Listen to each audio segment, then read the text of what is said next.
Obrigado, Deus, mais uma vez, por esse domingo, por cada um que o Senhor trouxe aqui essa manhã, Jesus. Obrigado, Deus, pelo seu sacrifício na cruz do Calvário. Obrigado, Deus, pela remissão dos nossos pecados, que encontramos ao confessar o Senhor como o Senhor de nossas vidas, ó Pai. Obrigado, Deus, pela ceia. Obrigado por esse momento de comunhão, de chegarmos à mesa. Obrigado, Deus, pelos meus irmãos. Eu te agradeço, Jesus. Oro também por essa mensagem neste momento, que o Senhor me esconda atrás da tua cruz, que não seja eu falando, ó Deus, mas o Senhor falando conosco essa manhã. Graças eu te dou, Jesus, e oro em teu nome. Amém. Romanos capítulo 1, queridos. Abram suas Bíblias. Romanos capítulo 1, versículos 24 até o versículo 32.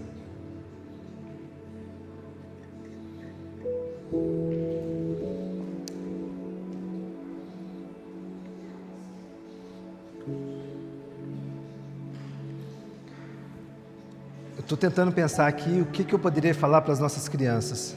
Só que esse texto, ele é tão difícil que eu não consegui ter algum pensamento, algum insight para assim, olha, nós vamos falar sobre isso.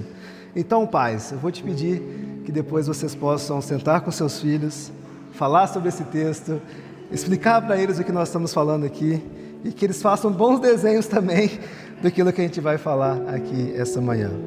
24, capítulo 1, versículo 24 ao versículo 32, nos diz o seguinte: por isso, Deus entregou tais homens à imundícia pelas concupiscências de seu próprio coração, para desonrarem o seu corpo entre si.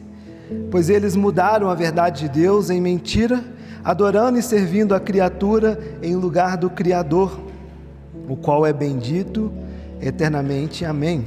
Por causa disso, os entregou Deus a paixões infames, porque até as mulheres mudaram o modo natural de suas relações íntimas por outro, contrário à natureza.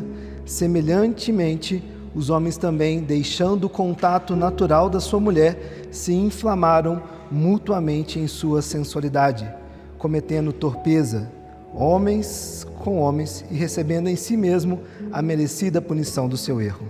E por haverem desprezado o conhecimento de Deus, o próprio Deus os entregou a uma disposição mental reprovável para praticarem coisas inconvenientes, cheios de toda injustiça, malícia, avareza e maldade, possuídos de inveja, homicídio, contenda, dolo e malignidade, sendo difamadores, caluniadores, aborrecidos de Deus, insolentes, soberbos, presunçosos, inventores de males, desobedientes aos pais, insensatos, pérfidos, sem afeição natural e sem misericórdia. Ora, conhecendo eles a sentença de Deus, de que são passíveis de morte os que tais coisas praticam, não somente as fazem, mas também aprovam os que assim procedem. Semana passada nós falamos, quando a verdade de Deus é suprimida, o que nos resta são os ídolos. E aí, já volto com essa mesma pergunta, já que já falou que é os ídolos, o que resta quando a verdade ela é suprimida? Nós refletimos sobre isso, o que acontece quando o homem suprime a sua verdade de Deus. Nós falamos semana passada como o coração humano, que é incapaz de viver em neutralidade ao rejeitar a luz da verdade, ele se curva diante de ídolos. O ser humano ele foi criado, queridos, para poder adorar. Então, quando a adoração ao Criador ela é rejeitada, e nós, seres humanos, inevitavelmente nós colocamos a adoração à criação, e seja ela o prazer, seja o poder, seja o status, ou até mesmo nós mesmos. E o que Deus faz quando o homem persiste em sua rejeição? Qual é a resposta divina para um coração que se fecha para a verdade e abraça a idolatria? O apóstolo Paulo nos responde isso de forma bem direta e muito desconcertante. No versículo 24 ele fala: Deus os entregou. Essa expressão de que Deus os entregou, ela é repetida 3 vezes nesse texto, não sei se vocês perceberam, e ela é um fio condutor dessa passagem. ela nos revela uma realidade profunda, onde o juízo de Deus não é apenas uma intervenção catastrófica ou um castigo visível, mas também é um ato de retirada da mão de Deus sobre a humanidade, sobre o homem, permitindo que nós, seres humanos, colhamos as consequências da nossa própria rebelião. Em outras palavras, quando o homem rejeita Deus, o juízo divino é deixá-lo ir. Deus permite que ele experimente o que ele escolheu, uma vida desconectada do Criador, entregue aos seus próprios desejos pecaminosos. Queridos, o maior juízo de Deus sobre uma sociedade não é destruí-la com fogo ou enxofre, mas é deixá-la afundar no próprio pecado. Nós vivemos em uma sociedade que rejeita a verdade, uma sociedade que celebra o pecado e chama o mal de bem. O que nós vemos ao nosso redor não é um acidente cultural, mas é o reflexo de uma humanidade que, ao abandonar a Deus, ela foi deixada à sua própria sorte. E esse texto ele não é apenas uma análise da sociedade lá fora dos quatro cantos dessa igreja. Não, ela nos confronta pessoalmente. O mesmo coração idólatra que nós vemos em uma cultura em colapso habita dentro de nós. O pecado que destrói uma nação é o mesmo pecado que corrompe o nosso coração. Nós queremos explorar 3 pontos nessa mensagem sobre esse juízo de Deus. O primeiro deles, queridos, é quando o juízo de Deus, quando Deus entrega um homem ao pecado. Versículo 24, versículo 26, versículo 28. Tem 3 coisas em comuns que Paulo vai falar aqui. Por isso Deus os entregou. O apóstolo Paulo fala 3 vezes, de forma bem intencional e bem progressiva, essa expressão, Deus os entregou. O termo que isso carrega é um termo judicial, ele é usado para descrever um ato de entregar um réu a uma sentença. E aqui o réu é o próprio homem, eu e você, a humanidade. E essa sentença é a sua própria escolha, que é viver sem Deus. O que é surpreendente, queridos, é que o juízo de Deus, ele não se manifesta primeiro como um fogo do céu, mas como uma retirada da sua mão sobre o homem. Deus permite que o homem, que eu e você, possamos seguir o nosso caminho, aquilo que nós desejamos, sem intervenção e sem correção ou sem freios, e isso é um ato de juízo de Deus sobre o homem. O pior que pode acontecer a um ser humano é Deus deixá-lo sozinho. E essa entrega, queridos, ela é, portanto, o próprio juízo em ação. O pecado deixa de ser apenas um ato de desobediência e ele se torna o próprio castigo. Um homem que rejeita Deus, ele pensa que ele está conquistando autonomia, mas ele está apenas mergulhando mais profundamente na escravidão em si mesmo. Paulo revela para nós, nesses 3 versículos, uma progressão no juízo de Deus, que nos ajuda a entender essa profundidade da degradação humana. O primeiro, no versículo 24, nos mostra que Deus nos entregou à impureza. O pecado, queridos, ele começa no coração e ele se manifesta no corpo. O corpo criado para glorificar a Deus, ele é desonrado quando usado fora do propósito da criação, do propósito divino. Paulo também vai falar sobre essa entrega no versículo 23, que é uma entrega às paixões vergonhosas.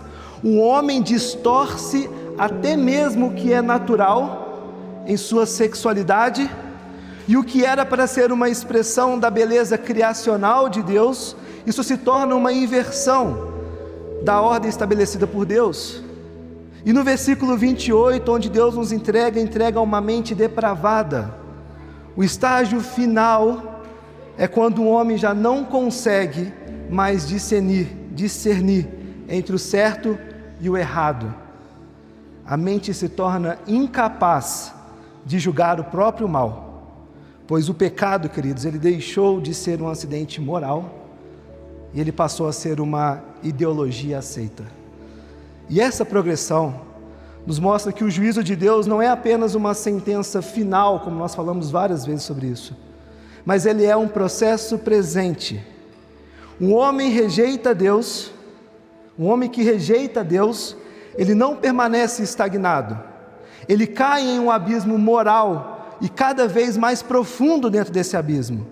O que nós estamos vendo em nossa cultura, a celebração da imoralidade, o colapso da moralidade, a inversão de valores. Isso não é apenas o resultado dessa decadência social, mas é uma evidência do juízo de Deus em ação. Efésios capítulo 4, versículo 19, o próprio Paulo vai nos dizer que, havendo se tornado insensíveis, se entregaram à dissolução para com avidez cometerem toda a sorte de impureza. O texto, queridos, nos faz entender que o pecado, ele não é apenas o motivo do juízo, mas ele é o próprio juízo. Um homem pensa que sua liberdade de fazer o que quiser é uma conquista, mas isso é, na verdade, queridos, um sinal de que Deus o deixou entregue à própria ruína. C.S. Lewis vai dizer que no final existem dois tipos de pessoas: aqueles que dizem a Deus, seja feita a tua vontade, e aqueles a quem Deus diz, então seja feita a sua vontade. E essa é a sentença mais assustadora que um ser humano pode ouvir de Deus, que seja feita a sua vontade. O problema do homem, queridos, não termina com a rejeição de Deus, quando o coração é entregue ao próprio pecado. Isso não fica apenas no campo da mente ou das intenções internas. O pecado, ele começa a se manifestar visivelmente, corrompendo não apenas o coração, mas também o corpo, os relacionamentos e a própria identidade humana. E é o que Paulo vai nos falar a seguir nesse texto, como a idolatria não afeta apenas a alma, mas ela também leva à degradação moral e à corrupção da própria humanidade criada à imagem de Deus. Essa degradação humana da idolatria a uma corrupção imoral, ele fala no versículo 24 ao versículo 27, juntando aqui os versículos, a ideia é: por isso Deus os entregou nas concupiscências de seus corações, a impureza para desonrar o seu corpo entre si, mas no final, por causa disso, Deus os entregou às paixões infames. Nós falamos que o juízo de Deus, ele começa quando ele entrega o homem aos seus próprios desejos, e agora Paulo nos mostra como isso se manifesta de forma concreta. A degradação moral, ela não é um acidente isolado, mas ela é fruto natural da idolatria. O ser humano, queridos, ele foi criado à imagem de Deus, com um propósito que é refletir a glória do Criador, a glória de Deus. Mas quando o homem rejeita o Criador, quando o homem rejeita Deus, ele se torna neutro em todo esse aspecto. E ali há um vazio deixado que é imediatamente preenchido por ídolos, por coisas que nós colocamos no lugar de Deus. E esses ídolos, queridos, eles não ficam num plano interno, eles se manifestam aonde? Na nossa vida prática, no nosso corpo, nos nossos desejos, nos nossos relacionamentos. A idolatria, ela não é apenas uma questão de crença, mas é de comportamento. O que o coração adora, o corpo vai praticar. E Paulo vai nos dizer e mostrar como essa impureza, ela é uma expressão dessa idolatria no versículo 24, quando ele fala que Deus os entregou nas concupiscências de seus corações a impureza para desonrar o seu corpo entre si. Aqui, o apóstolo Paulo está nos conectando o coração, o desejo e o corpo. E esse termo que ele usa aqui para concupiscências significa desejos intensos e desordenados. E esses desejos, eles não surgem do nada, queridos.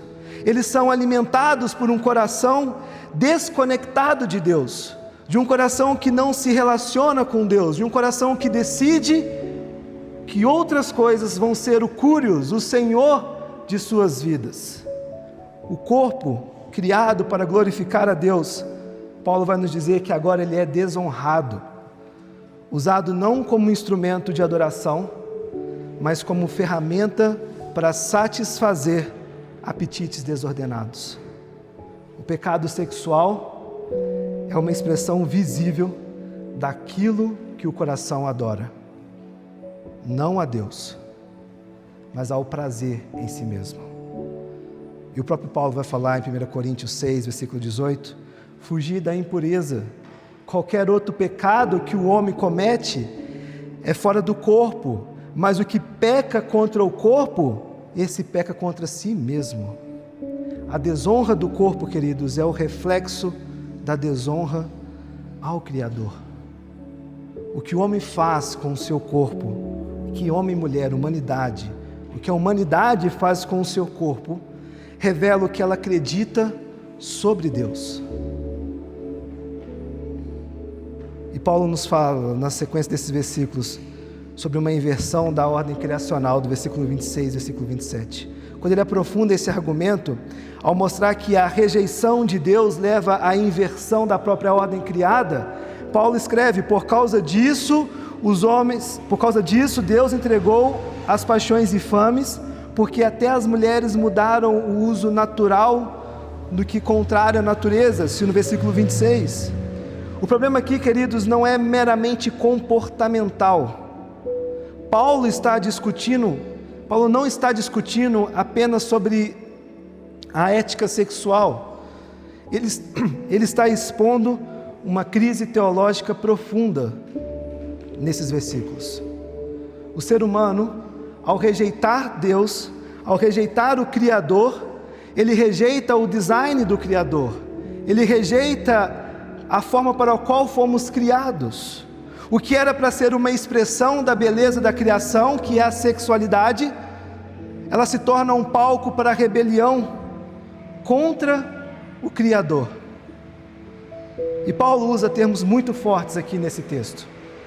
Ele vai dizer sobre o uso natural, referindo-se ao padrão estabelecido por Deus na criação, e contrário à natureza, referindo-se ao comportamento que violam o propósito original da criação. E queridos, isso não é uma questão de preferências culturais, mas sim de uma ordem criacional. O problema não é apenas o que o homem faz,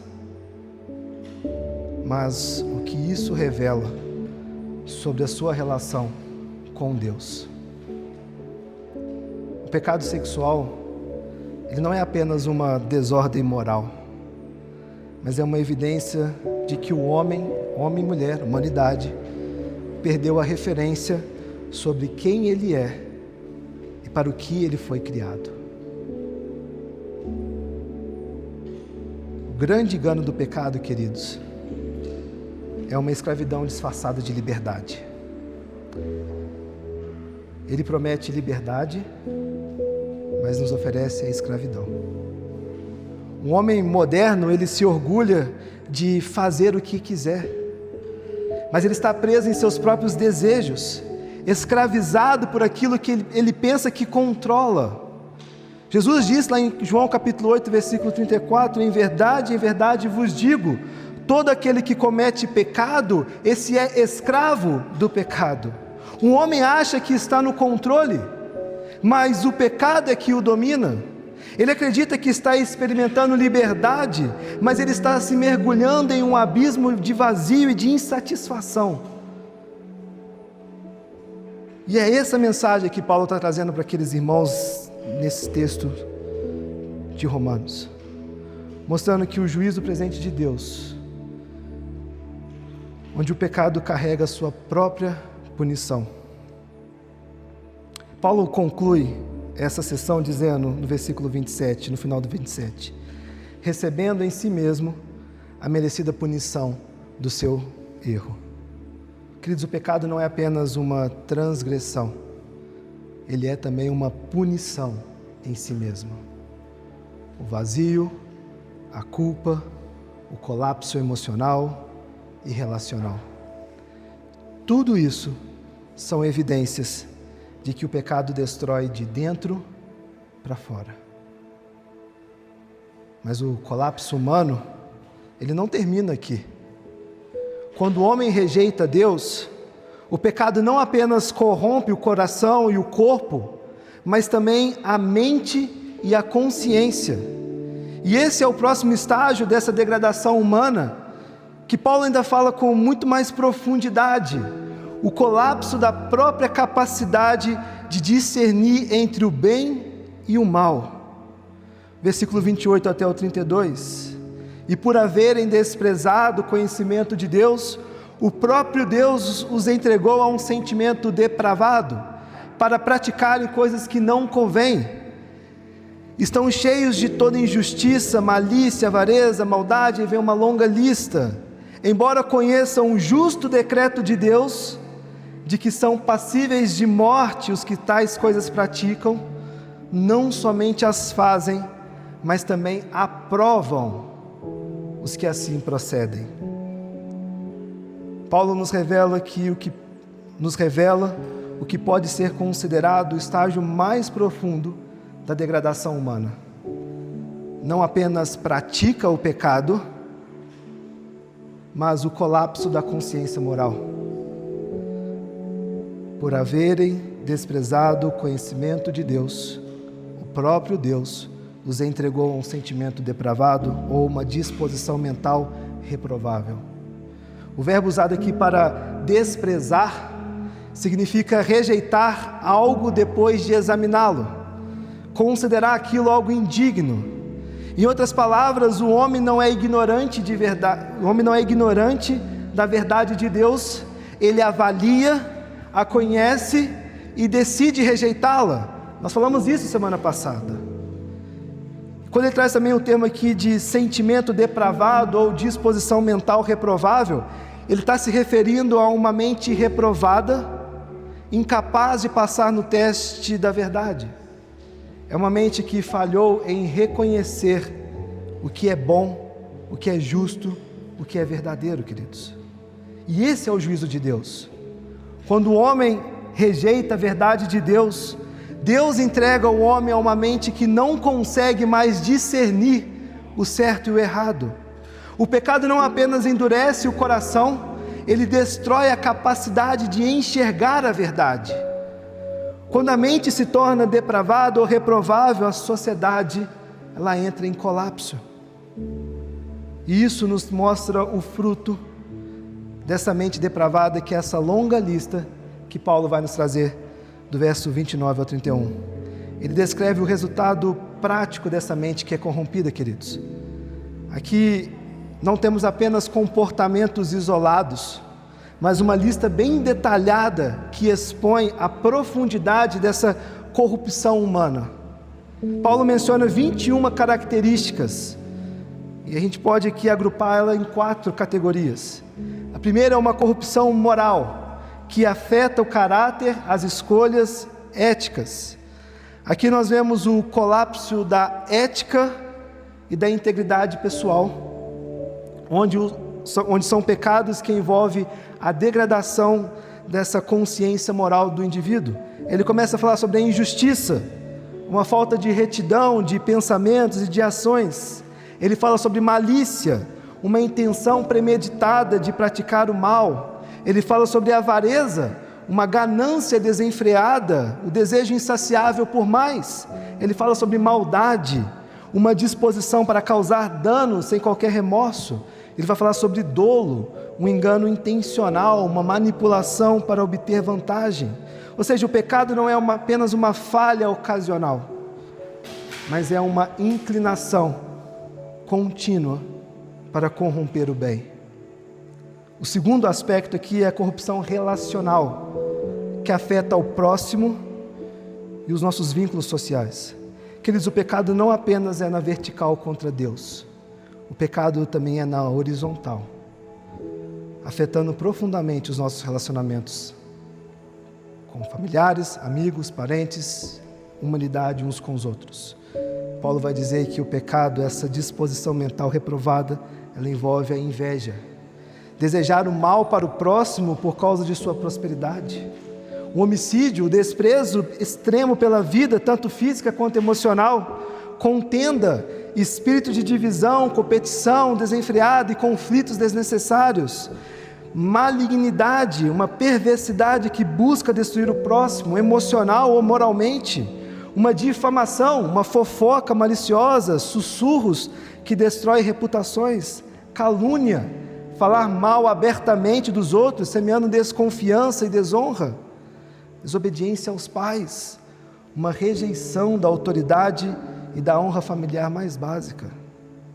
O pecado, queridos, nos isola, cria muros entre as pessoas e destrói a comunhão uns com os outros. O que deveria ser amor se torna competição. O que deveria ser unidade se transforma em divisão. O terceiro aspecto, a terceira categoria dessa lista de pecados é a corrupção intelectual, que afeta a mente e também a capacidade de discernimento. O juízo de Deus também se manifesta na mente, quando o ser humano perde a capacidade de discernir o certo do errado, tornando-se insensato e também irracional. E aí Paulo vai dizer: insensatos, pérfidos, inventores de males, presunçosos, soberbos. Tudo isso é uma longa lista de situações onde minam a nossa forma de entender, de relacionar e de colocar a mente em condições de poder discernir as coisas que estão ao redor. O pecado, queridos, ele cega a mente, levando o homem a chamar o mal de bem e o bem de mal. E isso é o ápice da confusão moral.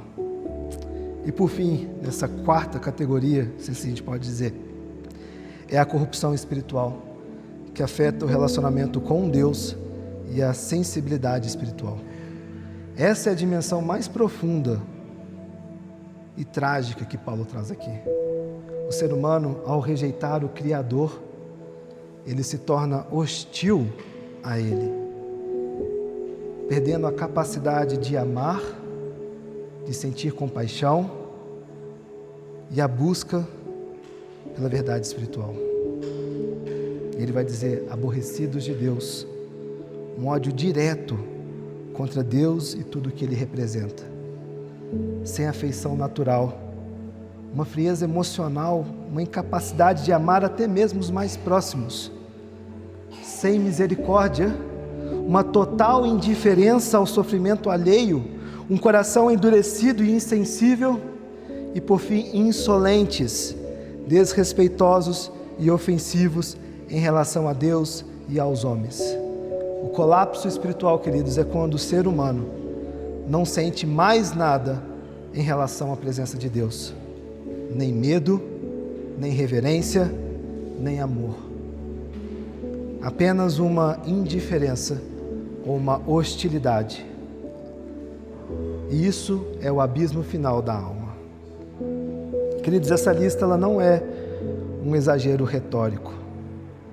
Paulo está escrevendo a realidade de uma humanidade que rejeitou Deus.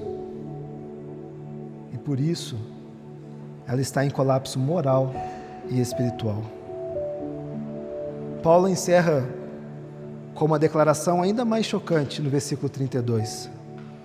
Embora conheçam o justo decreto de Deus, que não são passíveis de morte, de que são passíveis de morte os que tais coisas praticam, não somente as fazem, mas também aprovam os que assim procedem.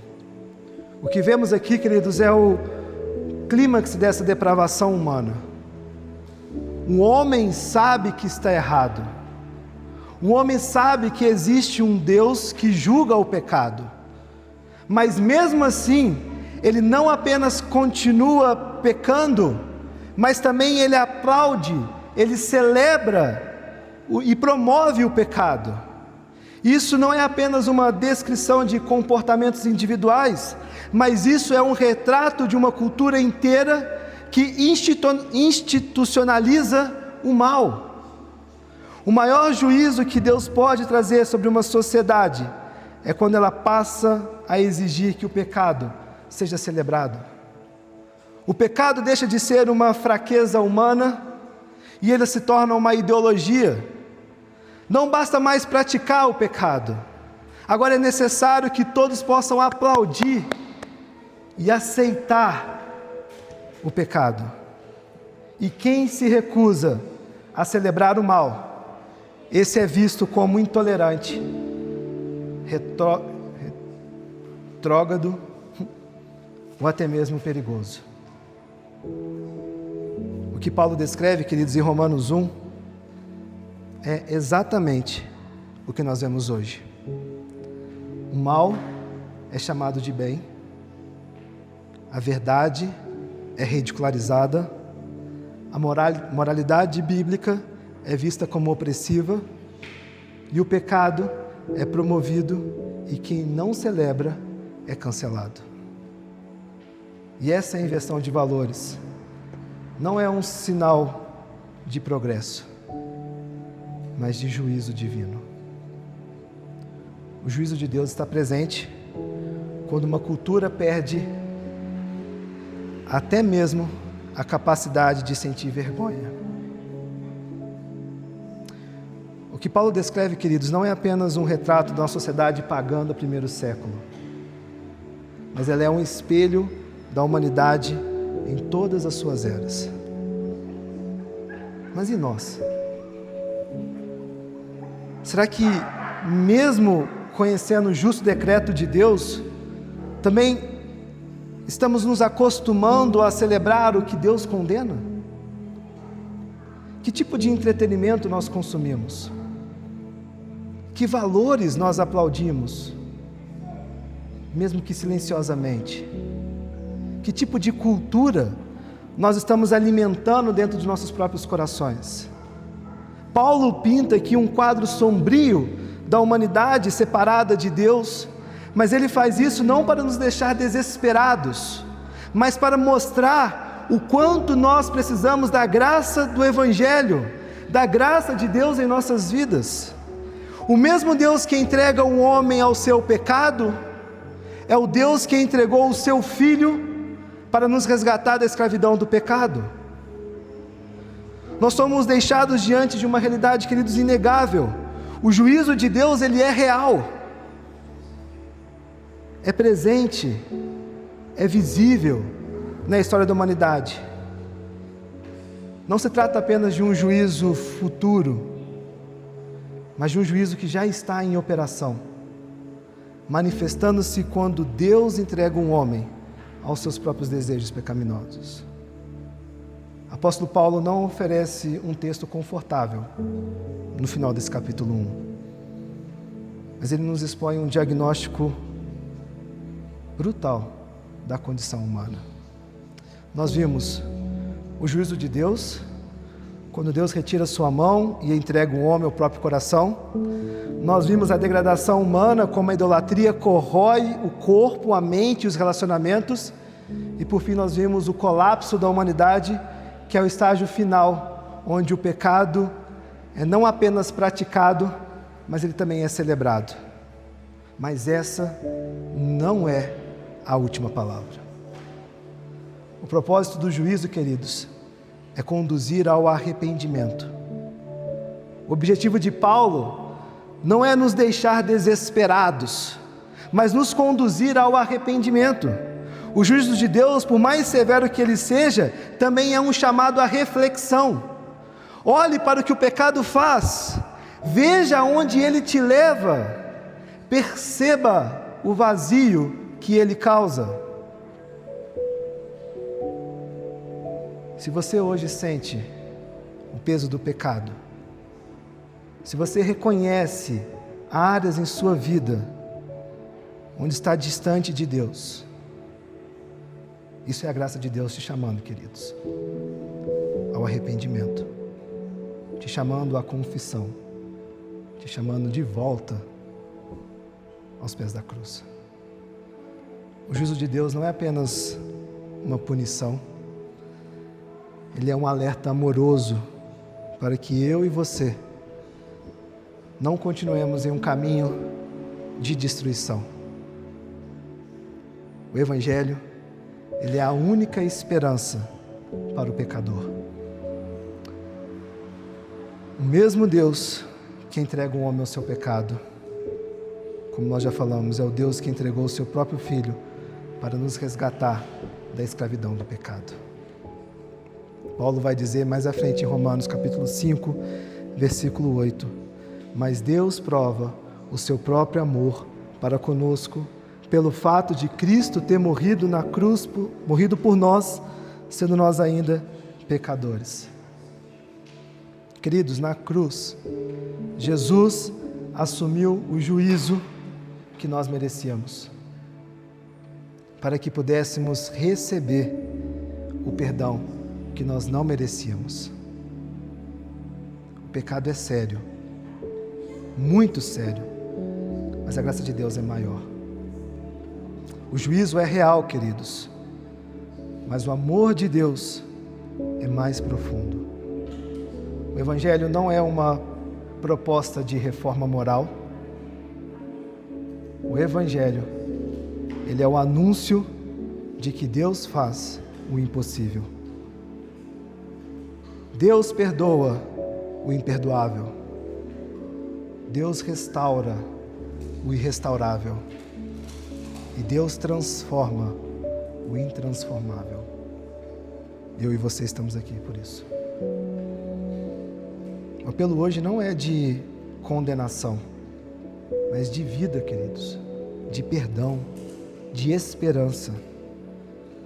João 3,36: quem crê no Filho tem a vida eterna. Quem, porém, rejeita o Filho não verá a vida, mas sobre ele permanecerá a ira de Deus. Nós podemos sair daqui hoje carregando o peso do nosso pecado, ou livres pelo poder do Evangelho, de mãos vazias de fato, com corações quebrantados, confessando realmente aqueles pecados que nos afastam de Deus. Um desafio para a nossa igreja. Como igreja, nós somos chamados a permanecermos firmes na verdade, mesmo quando o mundo pressionar a ceder.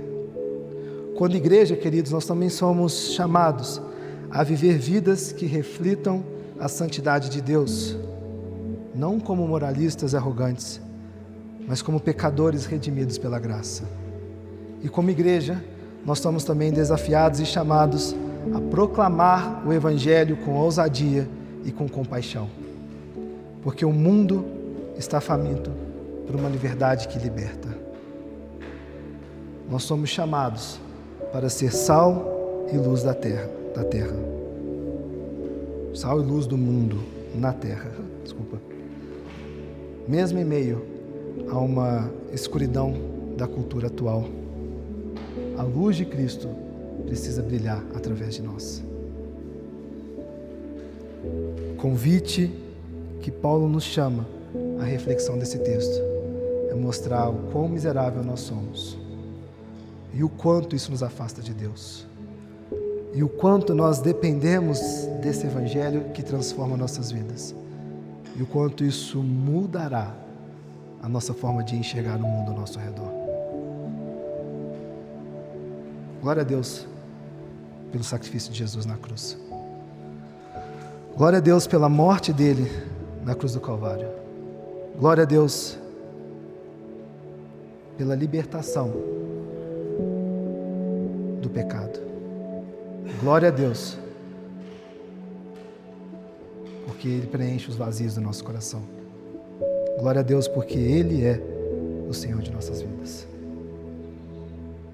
Glória a Deus pela obra que Ele faz em nós, por conta de sua obra naquela cruz do Calvário. Que o peso do pecado, ele possa te mover a mudar a forma como você enxerga Deus e como você enxerga o Evangelho. Que Ele te traga remorso, culpa, mas te lembre que Jesus já pagou o preço por mim e por você, nos dando a oportunidade de viver uma nova vida.